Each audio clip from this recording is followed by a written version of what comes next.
Hey, this is Aaron coming to you today. It's August 15th, 2012. Sitting in the recliner area of my office. So yes, a little change of scenery today. I just wanted to stop by and drop you a blog. I noticed it's been a while since I had last done one. I think it had been a month since I last done a video blog. So I felt a little bit of a withdrawal there, but I've started some online classes through Nazarene Bible College.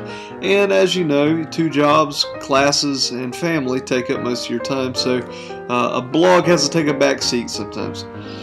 But in my studies and learning and discerning the Word and finding out what God is speaking to us on a daily basis in my devotional times, I have run across some things that I found interesting, and so I wanted to bring you one today.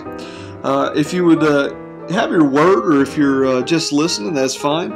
But over in Mark chapter 3, verses mostly number 5 is going to be the focus. But we come to and see Christ is in the synagogue on the Sabbath, and there's a man with a withered hand that needs healing. And so we pick up in verse number 1. He entered again into a synagogue, and a man was there whose hand was withered. They were watching him to see if he would heal him on the Sabbath, so they might accuse him. He said to the man with the withered hand, "Get up and come forward."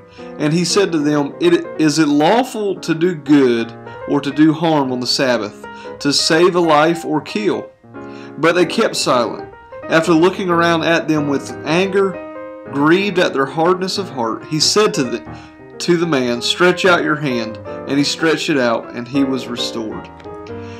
You know, we look in verse 5, and I just find myself by that. The title of the day is Process or Heart.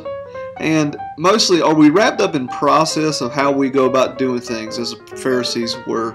They were so bound up in trying to fulfill the law that they were focused more on the process than they were their heart. And so in verse 5, we see that Christ was angered and grieved because their heart was in one to see what Christ would do, that they could turn him in. They wanted to do away with what he was teaching. And so Christ pointed directly at their heart with just the message that he said, "Is it better for us to do good on the Sabbath, or just pretty much not?" If we look over in Matthew, as the same account, and he uses the reference towards if one of your mules was stuck in the mud, would you not reach down and help them out? If it's not good enough if it's good enough for an animal to do good towards, why not would it be good to do towards man? So I'm asking you today, in a basis line through all my muttering, are you focused on the process more than the heart?